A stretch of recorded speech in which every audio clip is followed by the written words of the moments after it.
What is going on, guys? My name is Michael James. I'm a published author and full-time writer, and today we're going to be going through my writing journal and looking at some of the notes that I've taken this month about how to be a better writer. So hopefully these tips are helpful to you. Grab yourself a coffee, which I drank mine already, and grab yourself a cozy sweater. I'm wearing my Strand book sweater. If you've never been to Strand's bookstore in New York City, you should definitely go there. And yeah, let's get right into it.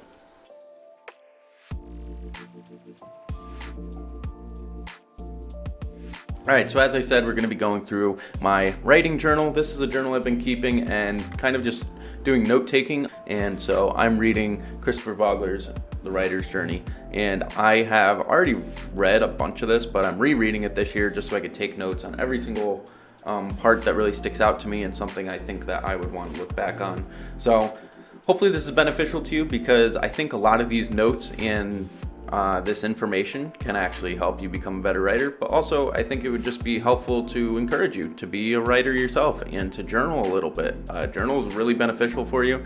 It's a really good way to be kind of in a quiet place and to do your own thing, read a book, write some notes, and think about it and meditate a little bit on it. Just kind of clears your head, and you should do it every day. I'm trying to do it more. I've only done it I don't know, I probably did it a dozen times last month, which is still good, but I would like to be doing it every single morning, every single day, and I'm still trying to get into that practice. So yeah, but let's get right into it. I'm going to try to go through these really quick, but yeah, hopefully they're helpful. Alright, so as I said, I'm going to go through these pretty fast, and I'll be showing pictures of my pages on the screen for you to see. Yeah, I'm just going to kind of fly through this. So these are all notes on the writer's journey from page 5 all the way to page 96 over the course of January 3rd to January 31st. So let's hop right into it. Actually, editing mic here, before I hop right into it, I just want to say that I sound very boastful in this video, but please realize that I am boasting about the author of this book, because I'm taking notes of his book, and I'm not posting about my notes. But yeah, I just had to give you that little tip because I got a little crazy with it. But all right. So, all stories answer universal truths or childlike questions. Who am I? What is my purpose? What is good? That is a valuable tip. That every story should answer a universal truth. Wow. Page 11. The stakes can be posed as a question, identifying the call. Will Dorothy find the way back home? Will she? Page 19 is where it kind of gives you your first look at the steps of a story. So first the character is introduced, they receive a call to action, they refuse the call, but then they are encouraged by a motivator or mentor. They enter into a new place, they encounter some obstacles, proceed through the darkness, endure a great trial, obtain a victory, escape the last chase, experience transformation, and return home. Oh, this is kind of cool. I made myself a little picture right there. I hope you can see that. That is a beautiful picture. The hero, and then all the masks. Higher self, shapeshifter, threshold guardian, trickster, shadow, herald, allies, mentor. And I think I go over what each mask is. So you should definitely keep note of these. These are archetypes, though, like character archetypes. A hero should have a universal drive anyone can understand, and universal qualities, motivations, or emotions that are relatable. They should conflict, making the hero feel more realistic. And that's actually a really good point. To make your character more realistic, make everything about them conflicting. So make them somebody who says, I want to go on an adventure, but I'm not willing to risk my life, but then have their best friend die while they're on this adventure. Like, things like that make the story feel more realistic because that happens in real life. We have drives and motivations and wants and needs, and what happens, what makes a story worth telling, it's when those things come crashing down. It's when the coincidence of all the things we don't want to happen actually happen and we have to deal with them, and that's what makes the obstacles, and that's when we have to weigh out the risks and rewards, and yeah, that's what makes a story. So that is a really good note to keep in mind. Page 39, enthusiasm is from the Greek entheos, meaning God inspired, having a God in you, or being in the presence of God. I love that. I love the word enthusiasm now. Mentors provide motivation, inspiration, guidance, training, and/or gifts. Threshold guardians, underlings of the villain, bodyguard, bouncer, gunslinger. And one of the most effective way to bypass these guys is through a disguise. And I always think of like scenes in like, like teen shows or like books where they have to make a fake ID to get into the bar or whatever. The purpose of a threshold guardian is to test the power of a hero. They often serve as an obstacle for a time, but often become an ally once overcome. Next is the call to adventure is often delivered by a herald. Heralds announce that change is to come. Mentors often wear the herald's mask for a time. Shapeshifters are hard to pin down, understand, due to switching sides, appearance, or mood. Shapeshifters bring suspense to a story. Can I trust them? This makes me think of Catwoman from Batman. Can you trust her? Can you really, Batman? Bruce? The shadow is the dark side, hidden truths that someone may not want to admit. The shadow should be seen as a worthy enemy to the hero, creating conflict within the story. Man, Darth Vader and Anakin Skywalker, and Luke Skywalker, I guess you should say. Anakin fighting against should he join the dark side, and then in the later movies, or older technically, Luke Skywalker fighting his father. That's what I think of when I read that. A book is only as good as its villain. Wow, that is so true. And that makes me think of a movie too. It makes me think of Silence of the Lambs. Because, well, technically, he's not even the villain. But Hannibal the Cannibal makes that movie incredible. Like, without him, that movie is not as good as it actually is. It's just, he was only on the scenes for like 15 minutes, and everybody loves him. And yeah, he's just incredible. Great actor. He's nice and creepy. Followed the lines very well. I can't wait to read that book. I haven't read it yet. Well, I have to read Red Dragon first, which actually, I have an original copy of Red Dragon, which is so cool. But yeah, I want to read that this year, and I'm so excited to read that. But yeah, that's just going to be great. Actually, maybe I should read that next. I think I'm going to read that next. The shadow can sometimes be seen in a hero. Guilt, pride, self-destructive acts. This is actually interesting because I think that in my own personal stories when I'm writing, I always have this happen. I always have my hero like get shadowed by their pride or guilt, and then that leads to some kind of issue in the story. Shadows should not be only seen as evil. They often carry likable traits such as beauty. Beauty and the Beast. Shadows should have morality. Shadows often do not see themselves as evil. That is very interesting. And I think of that like in a villain where the villain is wearing the shadow trait or archetype or mask, whatever you want to call it. But in villains, if your villain in a story thinks that they're evil, then it's not as strong as if your villain really believes that they're doing the right thing. Because if you have a villain that believes that they're doing the right thing and they're fighting for justice in their own life and stuff like that, you're going to have a much more passionate villain that your readers are going to understand much better. And it will make it a lot more intense because that person's fighting for what they believe in versus your hero who's fighting for what they believe in. Page 71. Functions of an ally. Companion, sparring partner, conscience, comic relief, send on errands, carry messages, scout locations, talk to hero, bring out human feelings, reveal questions in the plot, humanize the hero, add dimensions to personality, and challenge them.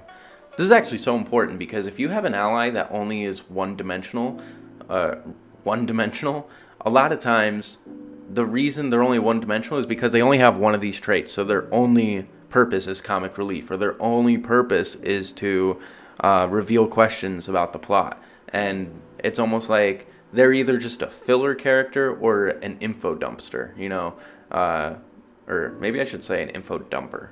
I don't know. Info diaper. But if you want your ally to feel more like they are important to your story, then have all of these traits in him, or at least multiple of them. Have him be more than just comic relief, but also provide a conscience and someone to talk to. They bring out the human emotions in your main character. Or maybe they just make your hero feel more human. So, mix stuff like that into your story if you want your allies to feel a little more likable and a little more emphasized in your story so that they don't just feel like a filler character. Tricksters cause mischief or a desire for change. In sometimes humorous ways, a trickster points out flaws and hypocrisy. Tricksters show irony. Make them cry a lot, let them laugh a little. Wow, what a great quote. Make them cry a lot, let them laugh a little. Bugs Bunny, perfect trickster hero example. Yeah. Now I remember this. Yeah, it's like the trickster is like someone who shouldn't win and yet they still can. Tortoise and the hare. The hare thinks he's the trickster, but actually the trickster loses in that one.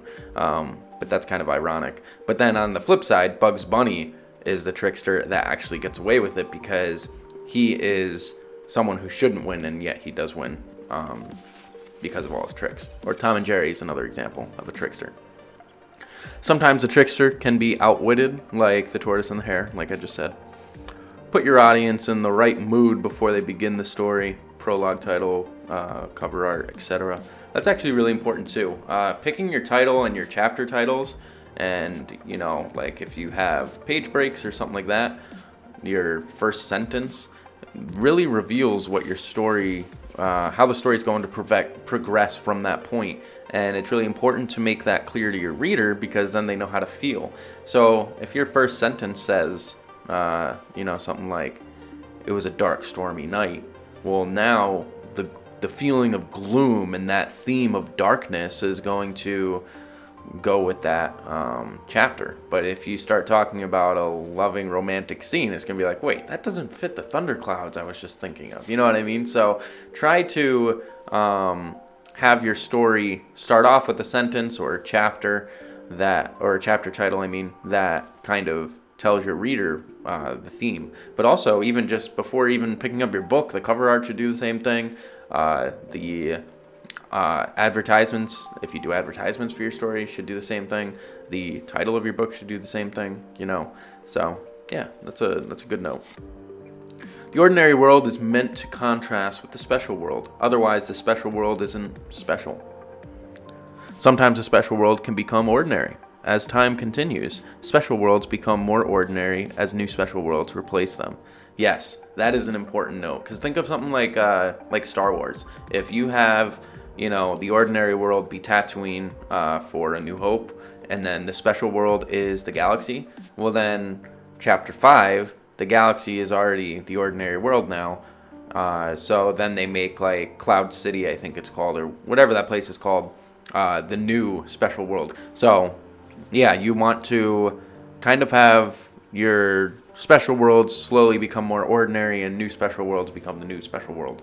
And this is really important in like sci-fi fantasy stories that have a continuum or like a trilogy going on. Every story should have a new special world that is just as good, if not better, than the last one.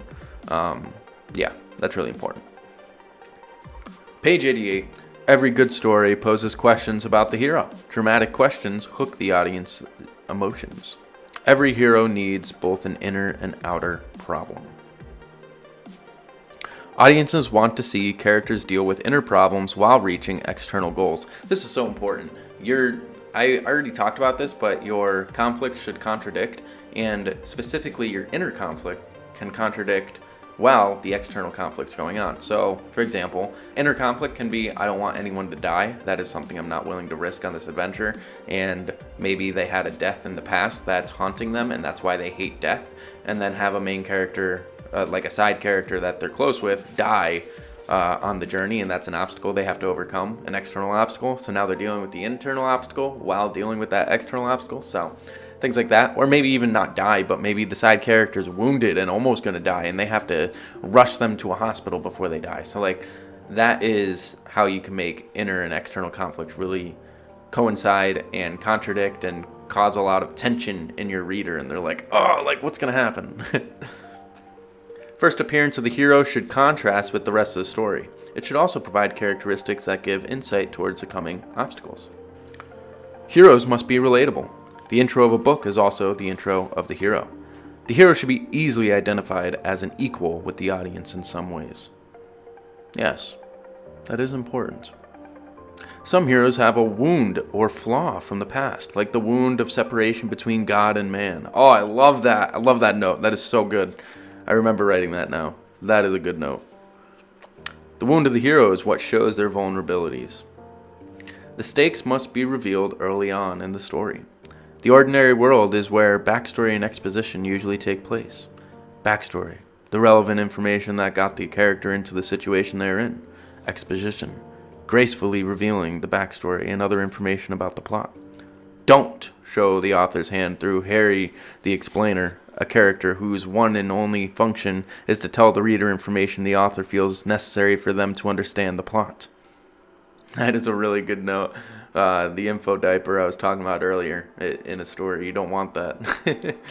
But yeah, I love these notes about backstory and exposition, kind of how they're intertwined and gracefully revealing the backstory and other information about the plot, like in a way that great. Like, I'm really thinking of the word gracefully, like trying to take it for what it means. And gracefully is like giving somebody a gift when they don't deserve it, and kind of thinking of it in that way. Like, how do I give someone information about the backstory when they don't necessarily need it, but they will appreciate it as an actual gift? So that's an interesting way to think of giving backstory, like gracefully. Yeah, I like that. I like that a lot. In a good story, everything is related somehow to the theme. Theme, an underlying statement about an aspect of life. Love conquers all, as an example. Wow, that is so good. Well, not the love conquers all part. I mean, that's also good. But I was talking about the underlying statement about an aspect of life. That is what theme means. That is a really good definition of theme. I probably took that right from the book. I should have put in quotes if I did. But yeah, really good definition of theme. And that's my last note. So I hope you enjoyed going through my notebook with me, my journal about writing. So thanks again for watching. And if you have a journal that you're writing in, I'd love to hear about how you journal and how and what you journal about. Do you journal about books? Do you journal about your own life? Do you journal about, is your journal more of a note-taking journal, or are you actually writing things like a story? Are you just kind of writing dates and headers? Like, how do you journal? I want to know. So leave it in the comments below. Let me know. And if you want to see more content like this, definitely subscribe and check out my other videos. And I'm also on Skillshare. If you want to learn more about writing, you can find me on there. I'll leave all my links to my socials and stuff down below. So I appreciate all the support from you guys, and I really hope that I am providing some knowledge, because that's what this channel's for. It's really just to share what I have to say to the world about writing. So hope you appreciate it, and yeah, I'll see you in the next one.